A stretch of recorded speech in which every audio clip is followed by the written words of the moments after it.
Assalamualaikum warahmatullahi taala wabarakatuh dan salam sejahtera kepada para penonton FB Live Masjid Bandar Al-Ustaz. Kita amat beruntung setelah beberapa kali kita tidak berkesempatan untuk membawakan kepada tuan-tuan satu program Wal Bicara, sembang santai best, bukan sembang kosong.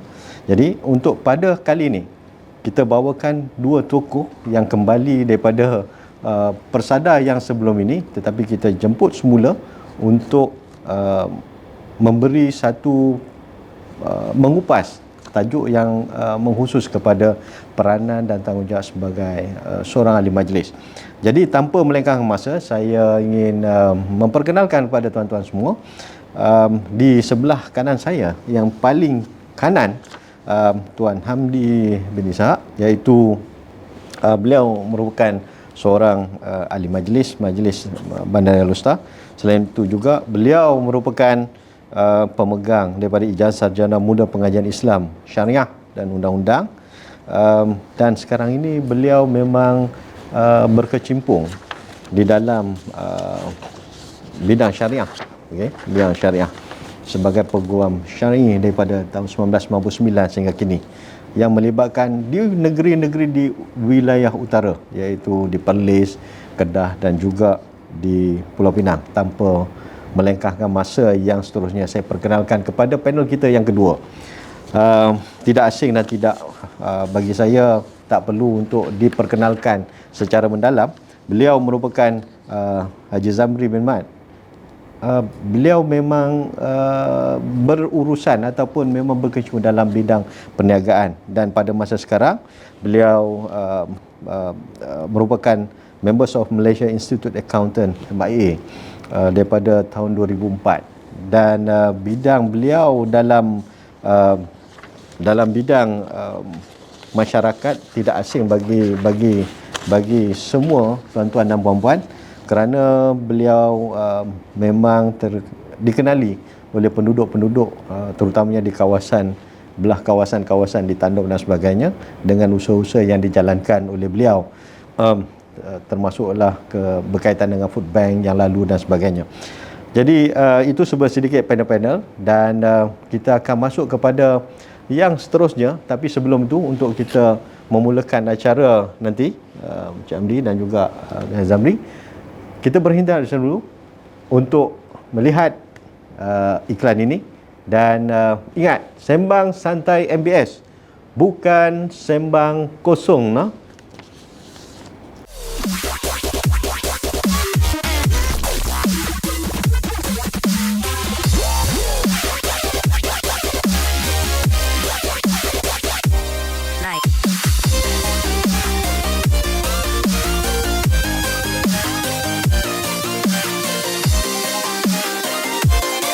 Sembang santai MBAS, bukan sembang kosong. Baik, kembali kita kepada rancangan sembang santai MBS, bukan sembang kosong. Dan sebentar tadi saya telah pun memperkenalkan panel kita, dan tanpa melengahkan masa, saya ingin mengutarakan kepada yang sebelah kanan dulu. Saya rasa sebelah kanan lebih tepat daripada saya melangkah sana ke sebelah kanan. Tuan, sebagai ahli majlis, sebenarnya bagaimana peranan ahli majlis kepada masyarakat Bandar Al-Ustaz, terutamanya dari aspek, kalau kita tengok tu, kesejahteraan penduduk, dan bagaimana untuk kemungkinan untuk memahamkan kepada penduduk tentang pematuhan undang-undang pihak berkuasa tempatan. Saya ingat yang ni buah yang pertama. Sila. Bismillahirrahmanirrahim. Assalamualaikum warahmatullahi wabarakatuh. Dan salam sejahtera semua. Cik Bukhari, moderator, dan yang saya kasih sahabat saya Tuan Haji Zamri, rakan ahli majlis, khususnya pendengar-pendengar dan yang mengikuti rancangan sembang santai pada hari ini. Temuannya ini adalah kali kedua saya menjemput hadir dalam Ya. sesi santai. Alhamdulillah, terima kasih kepada pihak MBAS kerana meneruskan usaha yang murni ini. Saya kira usaha ini akan dapat memberi penerangan ataupun dapat menyampaikan maklumat-maklumat, info-info yang yang ingin diketahui lah oleh masyarakat di komuniti Bandaraya Al-Ustaz terutamanya. Baik, kenaan dengan soalan yang pertama ni kepada saya tu berkenaan dengan peranan ahli majlis. Jadi nama ahli majlis ni pun sebenarnya menimbulkan persepsi yang mungkin ada orang salah anggap. Sebab ahli majlis, dia ada yang anggap kata dah nama pun ahli majlis mestilah mereka yang dilantik ahli majlis itu adalah mereka yang akan mempertahankan segala tindak tanduk majlis, ataupun maksudnya mereka ni bukanlah akan memihak sebelah masyarakat ataupun orang ramai sebab nama sebenarnya ahli majlis. Tetapi sebenarnya peranan ahli majlis dalam kesejahteraan rakyat ni adalah kita mempunyai peranan untuk nak membawa suara masyarakat di luar sana ke dalam MBAS supaya suara mereka itu dipertimbangkan, diperbahaskan, dan sebelum kita nak buat sebarang dasar, nak buat sebarang polisi, suara orang ramai di luar sana kita dengar terlebih dahulu. Itu tujuan dilantik ahli majlis dan peranan ahli majlis yang besar. Jadi ahli majlis kena banyak berkomunikasi dengan masyarakat di luar sana. Banyak memang ahli majlis yang dilantik pun ada di kalangan orang-orang yang memang pemimpin masyarakat setempat, mereka yang bermastotin di masyarakat di Bandaraya Al-Ustaz. Jadi sudah tentu mereka ni ada maklumat, ada info untuk mereka ketengahkan dalam mesyuarat-mesyuarat yang mereka hadiri di peringkat jawatankuasa ataupun di peringkat mesyuarat penuh, untuk mereka sampaikan suara dan rasa hati komuniti di luar sana. Jadi dia ada beberapa peringkat, tuan-tuan, peranan ahli majlis ni. Yang pertama, kita boleh mencadangkan, sebagai ahli majlis kita boleh mencadangkan apakah dasar polisi yang hendak dilaksanakan oleh majlis. Kita boleh buat cadangan, dan kemudian cadangan itu sekiranya boleh diterima, pihak majlis akan buat satu kertas kerja, paper, dan kertas kerja itu akan dibentang pula di dalam mesyuarat yang akan dihadiri oleh ahli-ahli majlis. Dan di dalam mesyuarat itulah yang biasanya ahli-ahli majlis perlu suarakan apakah kerisauan mereka ataupun apakah pandangan masyarakat di luar sana. Jadi dalam mesyuarat-mesyuarat ahli majlis ni sangat penting ahli majlis mainkan peranan. Mereka perlu bercakap, mereka perlu keluarkan idea-idea, dan mereka perlu bawa pandangan-pandangan daripada masyarakat di luar sana, supaya dalam mesyuarat itu kita dapat pertimbangkan, kita dapat halusi pandangan-pandangan mereka, mengambil kira pandangan-pandangan mereka sebelum cadangan yang tadi ini yang dimasukkan kertas kerja ni nak dilaksanakan, Cikgu Khori. Jadi itu yang di peringkat pertama kita cadang. Yang kedua, dalam mesyuarat kita boleh bawa suara mereka, kerisauan mereka ataupun hasad hati mereka, cadangan mereka dalam mesyuarat supaya MBAS pertimbangkan. Kemudian selepas dalam mesyuarat dibuat satu keputusan, dan dalam setiap mesyuarat dibuat satu keputusan.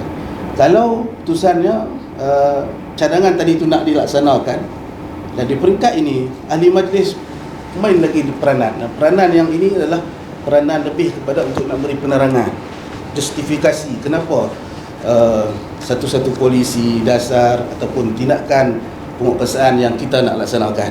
Jadi di peringkat itu ahli majlis apabila dia buat keputusan dalam mesyuarat, ahli majlis kena bagi penerangan ataupun kita buat pemantauan dari sudut pelaksanaan, supaya pelaksanaan keputusan yang kita buat itu dilaksanakan dengan sebaik-baiknya dan tidak orang kata membebankan ataupun tidak menyukarkan kehidupan rakyat di luar sana. Jadi setelah keputusan dibuat, ahli majlis boleh sekiranya nak dilaksanakan satu keputusan tu ada berlaku ketegangan ataupun mereka persoalkan tentang keputusan majlis, jadi di situlah peranan ahli majlis pula kena bagi penerangan kepada orang di luar sana. Dan kemudian setelah selesai pelaksanaan ataupun dalam peringkat pelaksanaan, ahli majlis ada lagi peranan, iaitu kita perlu memantau di peringkat pelaksanaan. Kalau misalnya penguatkuasaan, kita memantau supaya apa yang kita bincangkan dalam mesyuarat, apa yang kita putuskan dalam mesyuarat tadi itu dari sudut pelaksanaannya mencapai objektif sebagaimana kita harapkan. Jangan dalam keputusan mesyuarat itu dah cantik, tapi mai peringkat pelaksanaan berlaku masalah dan sebagainya, keputusan yang kita putuskan dalam mesyuarat itu yang cantik itu tadi itu di peringkat pelaksanaan dipertikaikan ataupun berlaku masalah-masalah yang lain. Jadi di situ saya sudah ringkaskan peranan ahli majlis. Yang pertama, kita boleh buka cadangan, kemudian dalam mesyuarat kita boleh bersuara lagi, kemudian selepas dah ada keputusan mesyuarat di peringkat nak pelaksanaan, kita boleh bagi penerangan, kita boleh turun padang bagi penjelasan kepada mereka kenapa begini dari sudut undang-undang. Kalau benda tu salah, jadi perlu mematuhi undang-undang. Kami sebagai ahli majlis tertakluk kepada akta kerajaan tempatan. Jadi kami tidak boleh membuat keputusan yang melangkaui akta yang ditetapkan. Jadi kalau perkara tu salah, jadi kami tetap kena pertahankan benda tu salah. Kami tidak boleh kata benda tu benar, kan? Jadi kemudian dah di peringkat itu kita boleh memantau pula dari sudut pelaksanaan ataupun projek-projek kalau yang telah diluluskan, kita boleh buat pemantauan sama ada dari sudut masanya, jangka masa yang ditetapkan tu, adakah projek tersebut dapat diselesaikan dalam tempoh masa yang kita tetapkan, dan kalau berlaku kelewatan, kita buat pemantauan lagi kenapa perkara tersebut lewat supaya dari sudut pelaksanaan mencapai objektif sebagaimana yang kita harapkan. Jadi begitulah secara ringkas peranan ahli majlis sebenarnya cukup besar. Yang penting sekali ataupun yang paling utama sekali adalah dia kena bawa suara masyarakat itu, komuniti di luar sana, supaya majlis tahu dan majlis dapat pertimbangkan, dan sebelum buat sebarang keputusan, suara mereka itu sudah pun didengar dan suara mereka itu sudah pun kita pertimbangkan terlebih dahulu. Bukannya keputusan dibuat tanpa mengambil kira apa pandangan mereka di luar sana. Saya ingat itu dia. Baik, tuan-tuan dan puan-puan, katanya ringkas tetapi padat. Maksud yang boleh saya petik ialah penglibatan ahli majlis itu sendiri dalam satu membuat keputusan. Dalam membuat keputusan, dia melibatkan satu rangkaian yang panjang daripada mula cadangan sehinggalah kepada pelaksanaan, sehinggalah kepada pemantauan, sehinggalah kepada penyebaran maklumat selepas pemantauan. Jadi satu proses yang panjang. Baik, kita tinggalkan dulu soalan itu dalam keadaan begitu, sebab nanti saya akan susulkan dalam soalan yang kedua. Mengkaitkan dengan soalan yang ni, saya tuju kepada Tuan Haji Zamri. Yang ini yang kali kedua juga orang yang memang tidak asing kalau melibatkan tentang ekonomi, tentang duit dan sebagainya, mungkin sesuai. Jadi saya nak tanyakan berhubung kait dengan yang perkara tersebut, bagaimana peranan ahli majlis? Kalau kita tengok tadi dari skop yang kepada Cik Amri tadi, kepada masyarakat, tapi bagaimana peranan ahli majlis untuk dari aspek meningkatkan taraf hidup? Yang ni lebih kepada taraf hidup, tadi kesejahteraan, tapi ini taraf hidup. Sila kalau kupas. Terima kasih Tuan Moderator. Assalamualaikum warahmatullahi wabarakatuh. Yang hormati saudara Tuan Raya Hamdi, Aku Ketua Majlis Abang Raya Al-Ustaz, bercakap tentang peranan ahli majlis untuk menaik taraf hidup rakyat, termasuk ini adalah ekonomi. Pertamanya, saya ingin memaklumkan kepada masyarakat bahawa di dalam Bandaraya Al-Ustaz ini terdapat 3 parlimen. Yang pertama adalah Parlimen Kuala Kedah, yang kedua adalah Parlimen Pokok Sena, dan yang ketiga adalah Parlimen Al-Ustaz. Dan terdapat 2 daerah, daerah Kuala Staf dan daerah Pokok Sena. So merupakan satu kawasan yang luas, satu bandaraya merangkumi 3 parlimen. Dan ingin juga saya tekankan di sini bahawa mengapa masyarakat melihat pembangunan di Al-Ustaz ni adalah agak kurang memuaskan. Pertamanya, adalah sebabkan oleh ahli parlimen yang menjadi ahli parlimen di ketiga-tiga parlimen ini bukanlah sealiran dengan kerajaan yang memerintah. Kita tengok di Kuala Kedah. Kuala Kedah, parlimen yang memerintah, ahli parlimen terkini adalah daripada PKR. Sudah 2 penggal atau 3 penggal di Kuala Kedah. Di peringkat persekutuan, Perdana Menteri daripada Perikatan Nasional. Di Negeri Kedah, MB daripada PAS. Nampak hubungan tu. Di Pokosnau pula, daripada Parti Amanah, ahli parlimennya. Dan di Parlimen Ustaz juga daripada Parti Keadilan Rakyat. Bermaksud 2 ahli parlimen Kuala Kedah dan Ustaz ada daripada Parti Keadilan Rakyat PKR, manakala di Pokosnau adalah daripada Parti Amanah ataupun lebih bukan PH. Kita lihat pada segi DUN juga sama. PAS tidak ada seat di dalam Parlimen Ustaz. Dolong Kudu juga daripada Amanah. DUN sebenarnya daripada PKR, manakala DUN Kota Darul Aman adalah daripada DAP. Manakala di Bukit Pinang, di Pokosnau dan Bukit Ladang, dua-dua daripada PAS. Manakala di Kuala Kedah, Kubang Rotan daripada Amanah, Kuala Kundok juga daripada Amanah. Manakala Anak Bukit juga ada satu terkini daripada Bersatu. Kita boleh nampak masyarakat kena buka minda, kena lihat view tersebut. Parti memerintah MB, PAS, ahli parlimen, ahli peringkat Barisan Nasional sana adalah menjadi PM.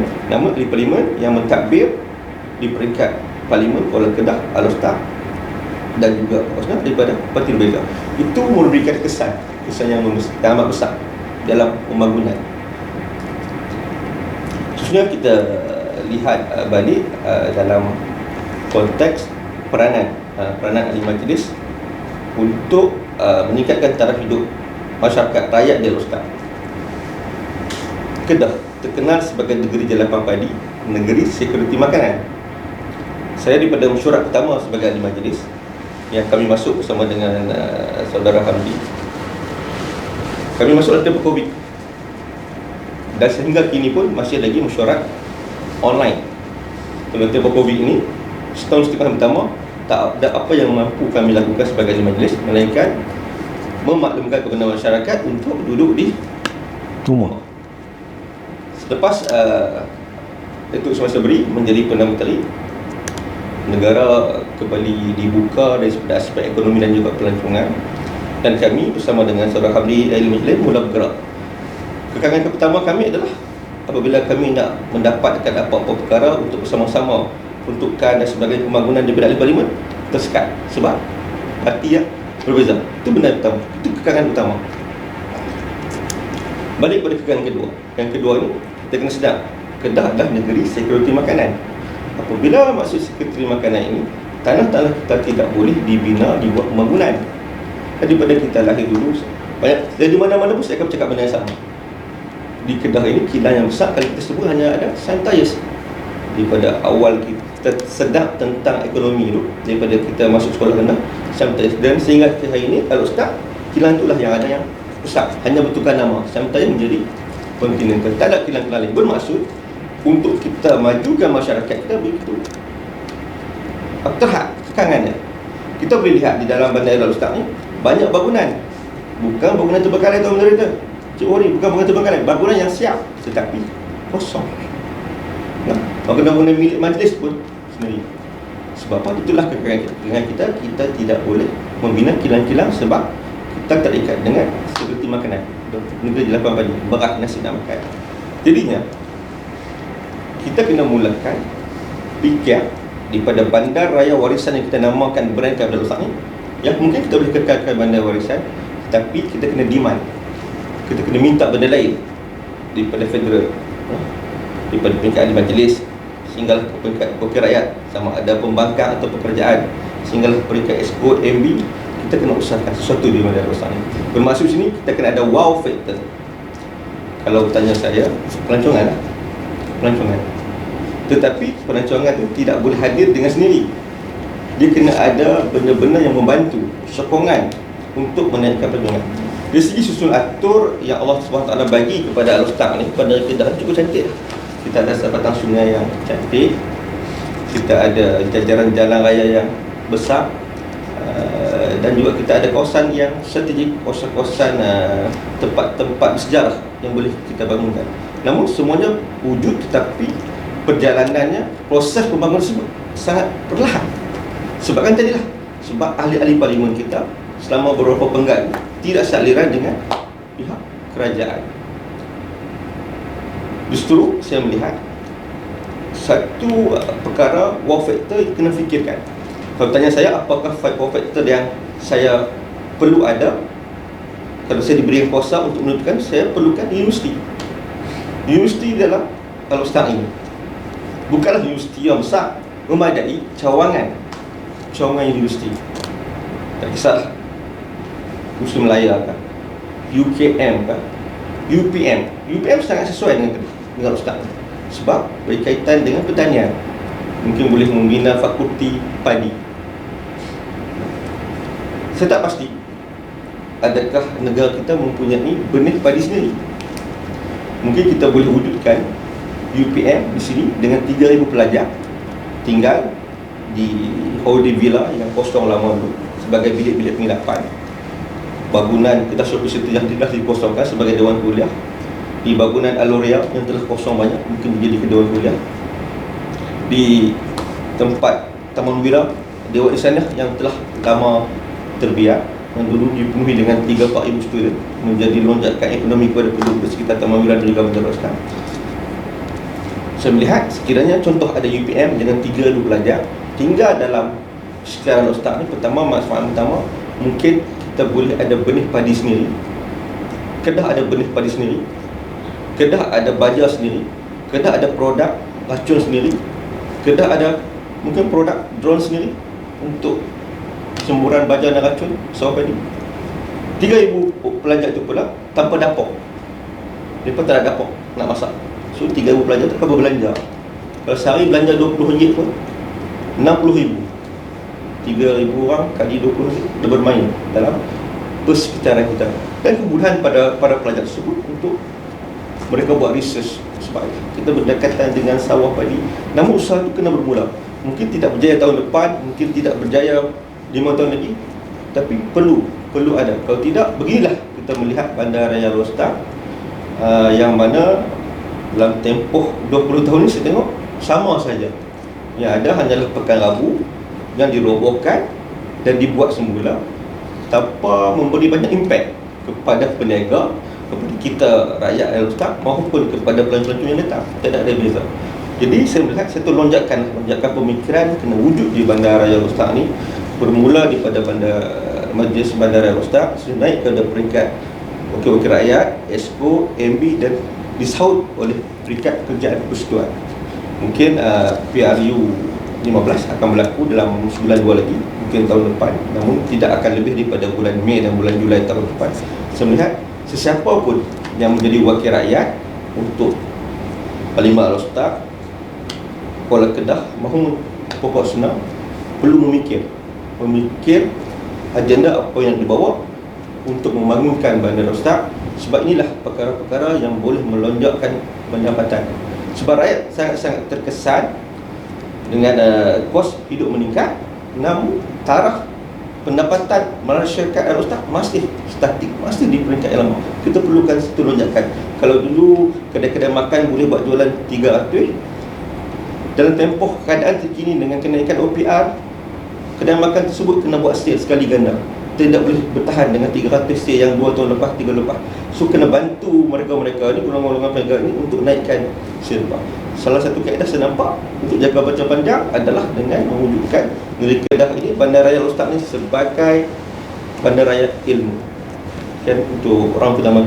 Baik tuan-tuan dan puan-puan, semakin panas dan saya tidak menafikan bahawa kedua-dua ahli panel kita ni memang dilantik sebagai ahli majlis daripada latar belakang profesionalismenya dan juga daripada mana mereka ini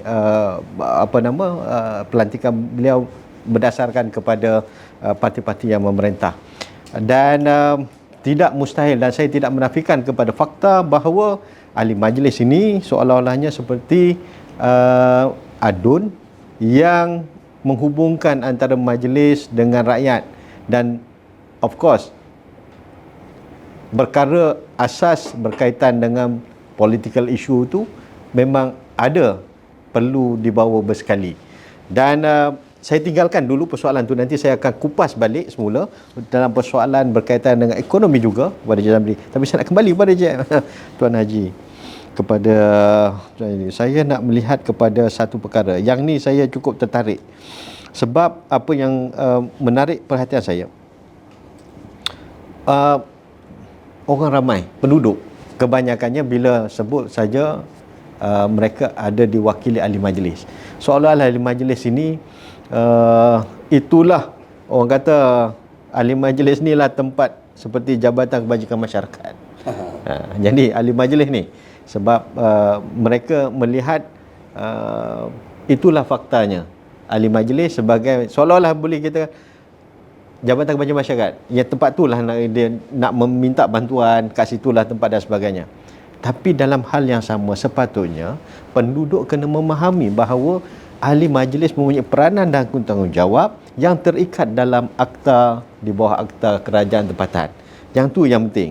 Jadi saya daripada sudut ini memberikan ruang ini kepada Jamdi untuk mungkin boleh mengupas adakah ini perlu bagi pihak penduduk memahami kedudukan ahli majlis. Silakan. Terima kasih Cik Bukhari. Sekali lagi round kedua.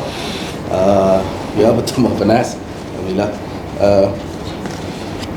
Berkenaan dengan isu sama ada ahli majlis ni peranannya hanya berkait dengan kebajikan masyarakat saja. Saya tak nafikan, saya melihat dalam peruntukan undang-undang tu memang peranan ahli majlis perlu juga terlibat dalam hal ehwal kebajikan masyarakat ni. Sebab kita nak membina satu masyarakat dalam bandaraya di masyarakat yang harmoni hidupnya, makmur, masing-masing boleh mencari rezeki, masing-masing boleh membesarkan anak, boleh memberi pendidikan kepada anak-anak untuk generasi akan datang, menyediakan persekitaran yang kondusif untuk kita menjalankan semua aktiviti-aktiviti ini.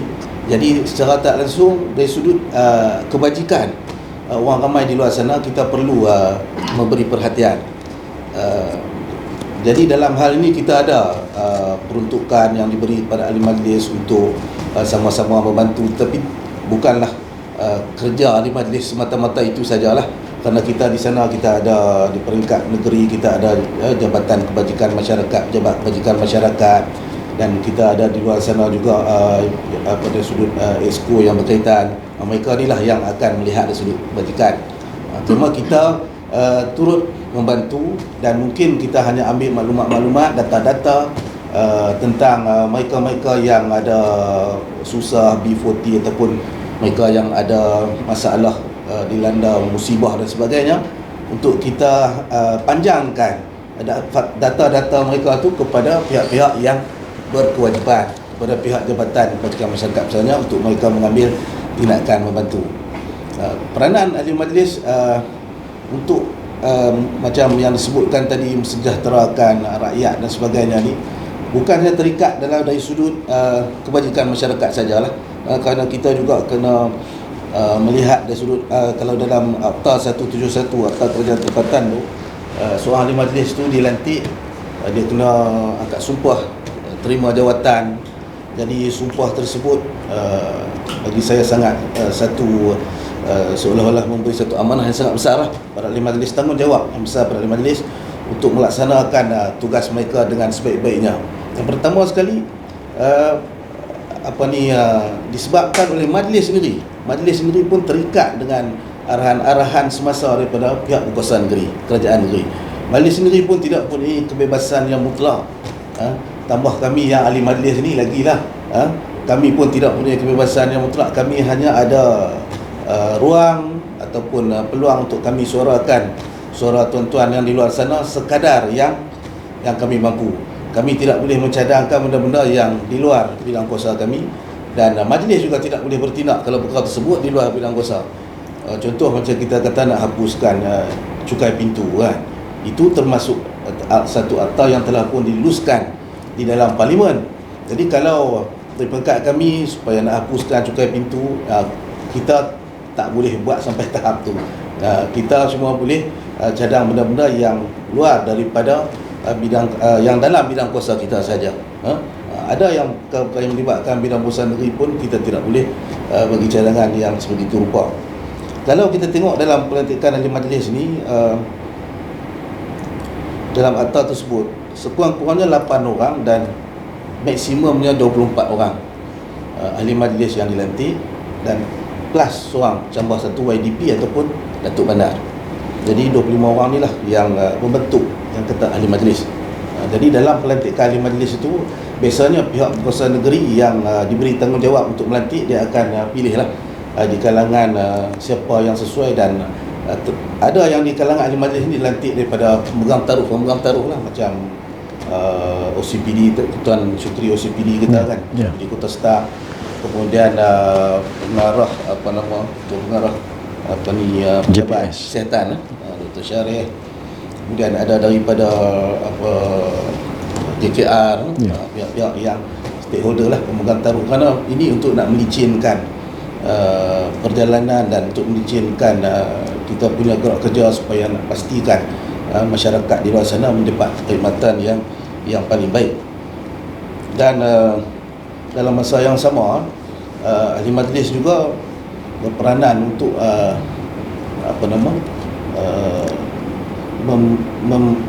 dalam kita mengemukakan cadangan kepada pihak majlis. Kita juga perlu mengetahui, kita perlu study apakah dasar peringkat persekutuan, dasar kerajaan negeri, supaya apa yang kita cadang itu selari dengan kerajaan persekutuan, kerajaan negeri, dan turun kepada kita PBT yang kerajaan yang ketiga ni. Jadi dalam konteks itu ahli majlis perlulah banyak buat kajian, perlulah banyak pembacaan, perlu banyak mengikuti forum-forum supaya kita dapat tahu apakah dasar-dasar di peringkat federal dan dasar-dasar di peringkat negeri, supaya majlis boleh melaksanakan tugas yang dilaksanakan dengan sebaik mungkin. Jadi tak berlakulah macam yang Tuan Haji Zamri sebut tadi, disebabkan oleh ahli parlimen di dalam Darul Ustaz ni, disebabkan oleh mereka ini terdiri daripada pembangkang. Jadi oleh kerana dasar dan polisi mereka mungkin tak sama, apa yang mereka bawa tu tak sama dengan hasrat kerajaan negeri dan hasrat kerajaan federal, jadi menyebabkan Al-Ustaz ni macam Tuan Haji Zamri kata tadi, kita agak ketinggalan kerana dari sudut itu. Tapi dia tak bagi tahu lah untuk PRU nanti ni macam mana. Cuma apa yang kita dapat faham, saya pun mungkin boleh bersetuju lah dengan apa yang Haji Zamri sebut tadi. Apabila berlaku begitu, maksudnya seorang ahli parlimen dan juga kita di pihak majlis, kalau kita sendiri pun berbeza pandangan dengan kerajaan negeri, berbeza pandangan dengan kerajaan persekutuan, sudah tentu kita tak akan dapat menikmati kesejahteraan dan kemajuan yang kita harapkan tu tak dapat dilaksanakan dengan begitu berkesan. Itu cukup. Baik, tuan-tuan dan puan-puan, sebagaimana yang saya sebutkan tadi, pelantikan ahli majlis berlatar belakangkan daripada politikal yang memerintah. Jadi sebab itulah apabila satu bandar, sejahteranya bandar ataupun dari segi perekonomian yang baik bergantung kepada keserasian di peringkat sebagaimana Tuan Haji Zamri sebutkan tadi. Tengok adunnya, tengok wakil parlimennya, adakah ia selari dengan ahli majlis tempatan. Baik, kita tinggalkan yang itu. Saya ada soalan kembali kepada Tuan Haji Zamri, sebab Tuan Haji Zamri tadi ada sebutkan OPR berkaitan dengan kadar semalaman yang dinaikkan oleh baru-baru ni daripada 2.25% kepada 2.5%, kenaikan 0 poin lebih kurang begitulah. Jadi dari segi kadar semalaman yang dinaikkan ini, adakah ia akan memberi kesan kepada kesejahteraan dan juga taraf dari segi penduduk, kepada penduduk? Mungkin yang ini boleh dikupas. Tadi kita dah melihat bagaimana keserasian ahli parlimen, ADUN dan ahli majlis itu yang boleh membawa kebaikan yang positif apabila selari, tetapi oleh kerana adakah OPR ini pula yang akan memberi kesan. Tapi sebelum saya serahkan jawapan tersebut, kita berhenti rehat dulu. Sembang santai MBS, bukan sembang kosong. Sembang santai MBS.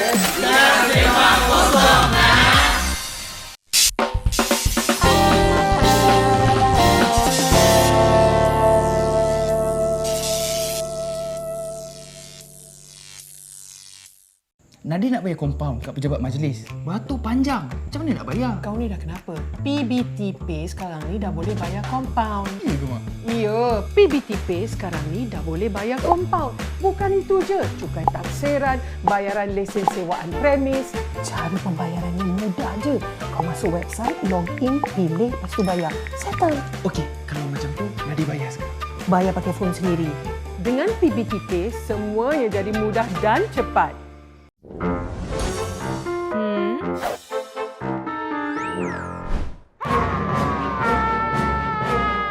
Mak kenapa nak susah-susah beratur panjang dekat sana? PBT Pay.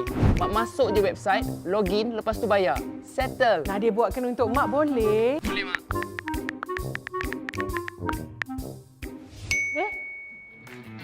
Dah siap. Dengan PBT Pay, semuanya jadi mudah dan cepat.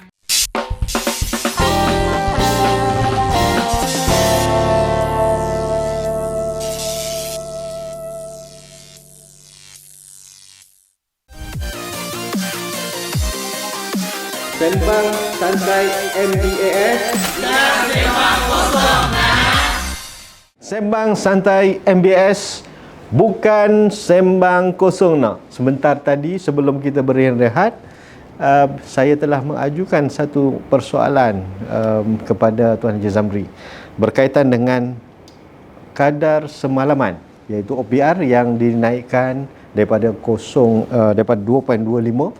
kepada 2.5. Jadi untuk mengulas lebih lanjut, saya persilakan Tuan Haji Zamri berkaitan dengan perkara ini. Silakan. Terima kasih Tuan Moderator. Sebelum saya pergi ke OPR ni, OPR ni Overnight Policy Rate, ataupun dalam bahasa Melayu adalah kadar dasar semalaman. Tengok bunyi ni semalaman. Terlupa saya nak maklum sikit keunikan di Majlis Bandaraya Ustaz untuk ahli majlis pada peringkat ini. Kami dibarisi oleh beberapa parti politik. Sebelum ini UMNO sahaja, PAS sahaja daripada penggal arwah Tasri Dr. Azizan. Dan untuk penggal ini, untuk pemula daripada bulan Februari yang dia, kita ada gabungan ahli majlis daripada PAS, UMNO, Bersatu dan juga daripada PKN, parti di bawah Zuraida. Itu keunikan. Namun kami harmoni. Kami melaksanakan tugasan bersama. Namun cabaran kami adalah apabila berkerajaan berlainan parti. Jadi apabila dasar yang dibuat oleh Majlis Bandaraya, terutamanya dari aspek membantu penjajah ataupun menasihati penjajah, kalau sebaliknya pula datang daripada wakil rakyat yang berlainan. Itulah di antara dilema-dilema yang dilalui oleh utamalah pegawai daripada Majlis Bandaraya Al-Ustaz dalam melaksanakan tugasan. Saya balik kepada OPR ni, Overnight Policy Rate. Bukanlah satu benda yang menarik untuk masyarakat, sebab ianya merupakan kenaikan kadar faedah. Bermaksud di sini pembayaran melebihi daripada jumlah yang sepatutnya, ataupun hutang kita kena bayar dalam tempoh masa yang lebih panjang. Bukan pilihan dia, atau nak extend loan bagi panjang untuk pinjaman, terutama jalan kita ni, hartanah, rumah ataupun kenderaan, ataupun kita nak bayar lebih bulanan. BKM, Bantuan Keluarga Malaysia, yang PM bagi, saya ingat boleh habis dengan OPR ini sahaja. Namun Bank Negara Malaysia kena buat keputusan ini, sebab untuk membendung inflasi. apabila moratorium diberikan terdahulu, jadi lambakan duit ni ada kepada rakyat Malaysia. Jadi kita dah terlebih berbelanja, rakyat Malaysia dah terlebih berbelanja. Kalau dulunya rakyat Malaysia ni berbelanja dalam kadar 77% sahaja, namun ketika ini rakyat Malaysia berbelanja 16 dan 18%, bermaksud mempunyai sumber kewangan yang banyak. Namun ianya memberi beban balik sebab terlampau banyak aliran wang dalam pasaran, namun kekangan dia adalah permintaan. Bank Negara Malaysia kena buat keputusan ini untuk mengurus jangkaan tekanan inflasi, mengurus pergerakan modal asing dan juga mengawal nilai ringgit. Jadi hari ini saya $1 dah bersama dengan RM4.75. Jadi itulah sebabnya OPR ni perlu dilakukan. Okay, OPR ini dia berkait rapat dengan kehidupan kita. Jadi kuasa berbelanja kita akan menjadi menurun. Jadi orang-orang yang nak berhutang untuk membeli rumah, membeli kereta, akan membuat keputusan untuk tidak melakukan lagi.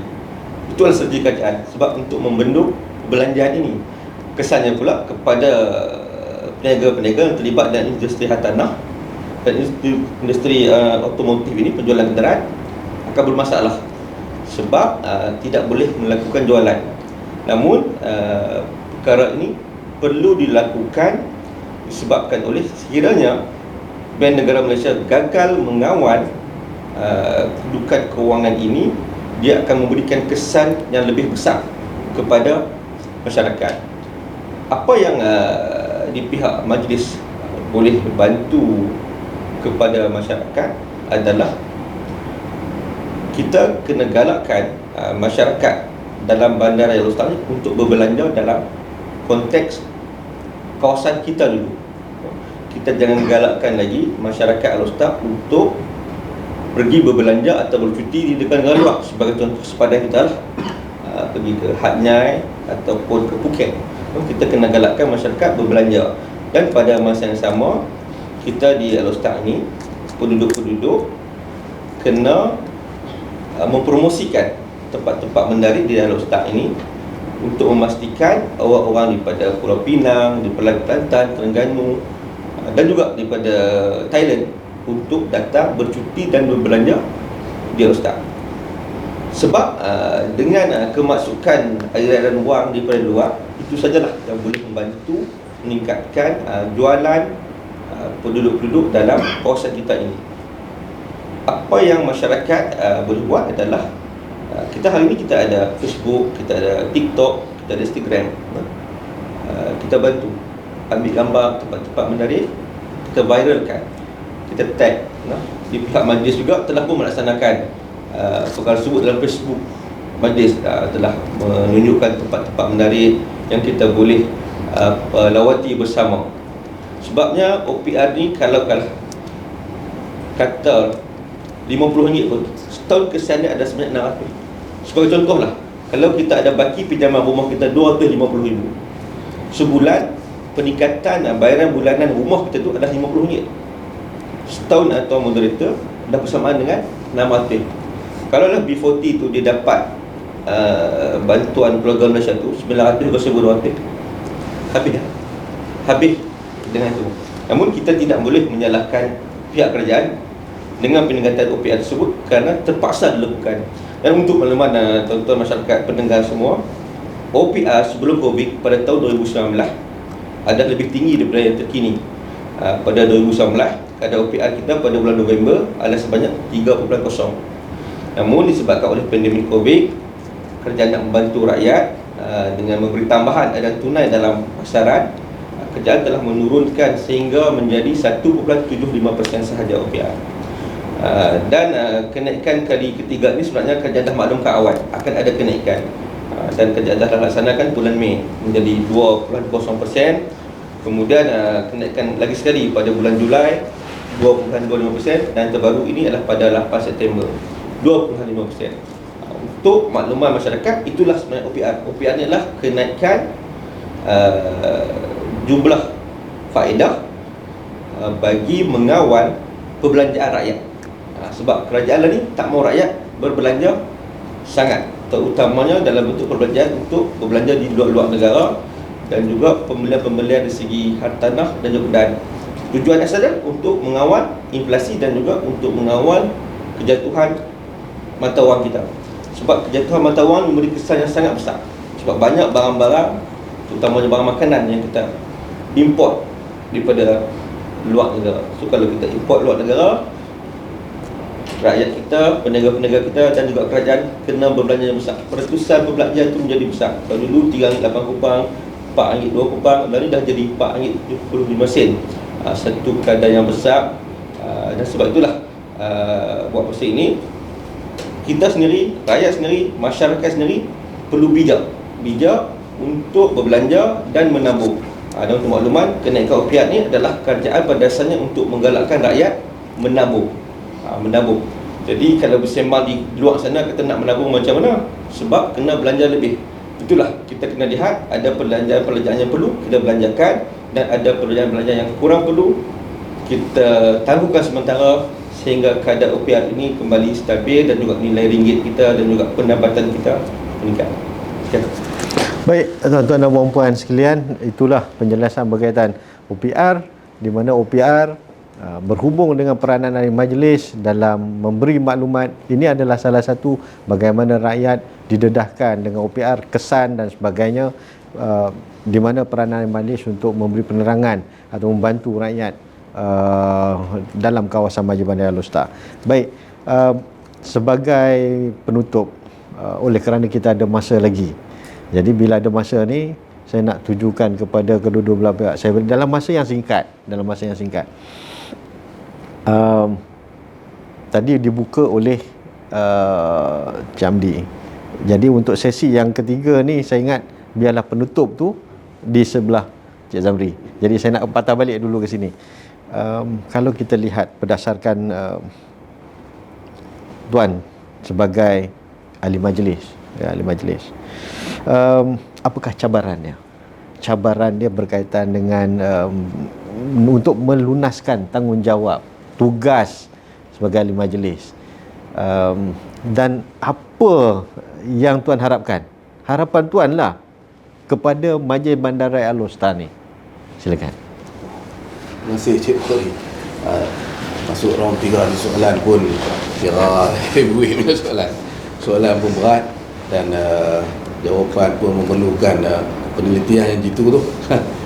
Baik, berkenaan dengan cabaran untuk nak melunaskan tanggungjawab sebagai ahli majlis, cabaran yang besar adalah saya lihat komposisi penduduk di bandaraya kita terdiri daripada latar belakang yang berbeza. Ada orang Melayu, ada Cina, ada India dan mungkin ada bangsa-bangsa lain yang minoriti lagi sikit. Dan kemudian datang juga daripada pelbagai latar belakang keluarga. Ada yang bukan semua berasal daripada bandaraya ni, mungkin ada datang daripada kampung, biasa menoreh getah, hidup dalam suasana kampung luas, tanah yang luas, selung, rumah dia tu, kawasan rumah dia tu boleh bela ayam, itik dan sebagainya. Kemudian migrasi, berpindah, berhijrah datang ke bandaraya, mungkin dapat kerjaan di sini ataupun untuk nak mengembangkan dia punya punca pendapatan dan sebagainya. Jadi perbezaan inilah yang menjadi satu cabaran yang besar kepada kami ahli-ahli majlis untuk kita nak supaya mereka dapat hidup dalam keadaan yang aman, damai dan sejahtera. Maksudnya walaupun mereka ni semua duduk di bandaraya ni datang dari latar belakang berbeza, tetapi mereka boleh bersatu untuk sama-sama memakmurkan bandaraya ni. Jadi yang akan menyatukan mereka ni adalah undang-undang yang digubal di peringkat majlis ni lah. Undang-undang peringkat majlis ni lah. Jadi undang-undang ni lah yang mengelakkan daripada berlaku perselisihan faham antara kejiranan, nak buat rumah sampai 3-4 tingkat, macam mana kena dapat kelulusan. Dan kalau rumah tu asalnya kediaman, kemudian dia nak buat upgrade lah sikit, nak buat jadi tadika ke ataupun dia nak buat bagi jadi kedai makan, kediaman dia tu perlu dapat keizinan daripada jiran-jiran yang sekitaran dengan dia dulu, barulah majlis boleh luluskan. So undang-undang inilah yang menyatukan balik perbezaan-perbezaan tu. Ada yang nak belah, yang itik dalam kawasan perumahan dan sebagainya, dari jiran report kepada bandaraya dan bandaraya pergi ambil tindakan, keluarkan notis dan sebagainya. Jadi perbalahan tu boleh di-sekat. Kalau tidak ada di peringkat majlis bandaraya dan tidak ada di peringkat penguatkuasaan ni, sudah tentu masyarakat akan hidup dalam keadaan yang tidak bertamadun, saling pergeseran satu sama lain. Ini cabaran yang sangat besar yang dihadapi oleh kami ahli majlis, dan kemudian kita kena memahamkan masyarakat juga dengan undang-undang yang ada di majlis bandaraya ini, supaya mereka dapat mematuhi semua undang-undang yang telah pun diluluskan. Kalau nak berniaga perlu ada prosedur-prosedur yang tertentu, dan mereka kena sedaplah supaya undang-undang itu bukanlah untuk nak menyekat kebebasan mereka, bukan nak menghalang mereka daripada mencari rezeki contohnya, ataupun bukan nak menghalang mereka daripada nak memaksimumkan penggunaan tanah, ruang, kawasan rumah dia. Tidak. Tapi undang-undang yang dibuat itu adalah untuk supaya kepentingan yang lebih besar, kepentingan awam, itu yang lebih utama daripada kepentingan individu. Jadi di peringkat majlis, peringkat ahli majlis, kita kena memahamkan masyarakat di luar sana bahawa kepentingan awam itu yang kami utamakan daripada kepentingan individu-individu. Jadi menerangkan apabila kepentingan awam itu kita utamakan, masyarakat yang terbanyak dapat menikmati kemakmuran, kehidupan, keselesaan dalam bandaraya, daripada kalau kita hanya bagi tumpuan kepada seorang individu. Jadi masyarakat awam yang lain itu akan tentulah akan marah dan komplain dan sebagainya. Jadi saya ingat itu antara cabaran-cabaran lah, dan harapan saya tu supaya satu hari nanti kita melihatlah Majlis Bandaraya Al-Ustaz ni akan kedudukannya akan berada, orang kata apa, sama tinggi dengan PBT yang lain. Baru-baru ni saya tengok dalam Facebook ada Pelan Malaysia tak silap bagi anugerah kepada PBT lah, PBT yang terbaik dan sebagainya tu ada daripada Kedah pun ada. Dan kita harapkan Majlis Bandaraya pun satu hari nanti akan sampai tahap yang diharapkan oleh mereka, dan kita akan dapat meningkatkan taraf hidup rakyat dan akan dapat sejahterakan rakyat di samping memberi perkhidmatan yang terbaik. Tu harapan yang begitu tinggi yang diutarakan oleh panel pertama kita. Tetapi saya perlu juga saya ingatkan kepada ahli panel kita bahawa harapan yang tinggi memerlukan sesuatu yang tinggi juga, input-inputnya. Jadi dalam soalan yang sama kepada Jamli, kepada Jazamri, apakah cabarannya dan apakah harapannya? Mungkin yang itu boleh sebagai penutup. Silakan. Terima kasih Tuan Moderator Cik Huri. Cabaran pertamalah yang Mulia Al-Ustaz ni, tak ada ayat. Komplain daripada masyarakat, orang kampung, orang taman, ayat tak ada. Cabaran yang kedua adalah banjir kilat. Ni sepi ke peringkat bawah betul, peringkat bawah betul, akar umbi dan masyarakat. Dua cabaran itu, tak ada ayat dan juga banjir kilat. Banyak ayat lah tu. Banyak ayat lah. Tak ada ayat, banjir kilat. Dia soal ayat. Ayat tak ada tapi banyak. Ayat banyak tapi tak ada. Jangan dia punya apa nama, kita boleh buat peribahasa. Ataupun kita buat teka-teki. Ayat banyak tapi tak ada ayat tapi ada. Itu cabaran yang dilalui oleh semua ahli majlis di peringkat Majlis Bandaraya Al-Ustaz ni. Cik Hamdi pun setuju dengan saya.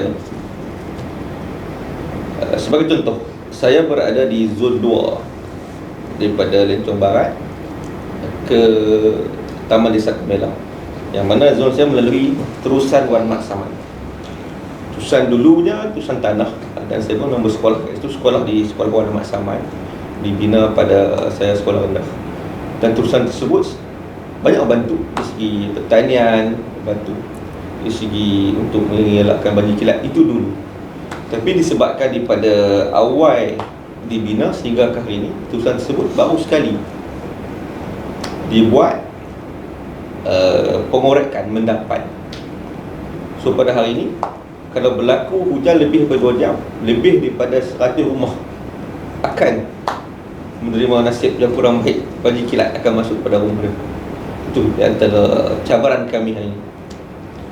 Manakala di sebelah Jalan Johor Barat juga situasi yang sama juga. Apabila hujan lebih daripada 2 jam, air akan masuk ke dalam rumah mereka. Termasuk cabaran kita ini adalah untuk membuat kembali, memperbetulkan kembali saliran-saliran. Sebab benda tu mungkin 30 tahun dulu, langkah-langkah mungkin 40 tahun dulu dah tak sesuai. Untuk masalah air ni, saya melihat di peringkat kerajaan pusat dan juga kerajaan negeri telah buat kerjasama dan projek tu tengah berjalan. Yang amat ramai Betul Besar Kedah pun dah buat pelancaran dulu di kampung saya juga, di Stagit tu, buat pelancaran di situ, di pecah tanah situ. Dan benda tu pun dibentangkan dalam mesyuarat Majlis Bandaraya Perjalanan Besar, namun minta masyarakat bersabar sehingga tahun 2024 kalau tak salah lah, barulah projek tersebut akan disiapkan melalui pelubang. Tentulah semua masyarakat rakyat di belah Kuala Kedah, di belah Long Kedu akan selesai. Itu cabaran utama kami. Dan kelebihan dalam majlis ini adalah dalam Majlis Bandaraya ini terdapat banyak agensi yang akan datang mesyuarat. JPS akan datang mesyuarat, SADA belum ada, MADA ada wakil, JKR ada wakil, kemudian di segi polis, contoh SPD juga terlibat, kesihatan. SADA kata saya belum ada wakil kan? Ada dalam satu jawatan yang tertentu sebagai turut hadir. SADA pun kali kita kena jemput dalam bersama dalam mesyuarat majlis. Sebab merupakan platform terbaik ahli majlis PBT ini sebagai kerajaan ketiga untuk maklumat-maklumat tersebut kita sampaikan kepada pihak-pihak yang berkenaan secara terus. Kita ambil input daripada masyarakat kita yang sebagai ahli majlis ni, kita boleh berkuasa-kuasa mengikut zon yang kita jaga dan kita boleh sampaikan dalam mesyuarat. Itu untuk masyarakat, itulah peranan kami dalam majlis. Maksudnya apa yang masyarakat sampaikan kepada ahli majlis di dalam zon-zon tersebut akan terus disampaikan kepada pihak berwajib. Namun ini sikit mungkin akan beri kurang sikit safety. Namun saya kena bercakap benda ni. Sebagai orang meniaga, saya melihat sesuatu hasil ataupun perniagaan itu akan berlaku selepas 5 tahun. Bermaksud tahun pertama adalah tahun merancang, tahun kedua adalah tahun untuk mencari modal, tahun ketiga adalah tahun untuk mendapatkan pelanggan, tahun keempat adalah untuk memberi pelanggan kepuasan tentang produk kita, dan tahun kelima barulah kita dapat hasil ataupun keuntungan daripada perniagaan kita buat.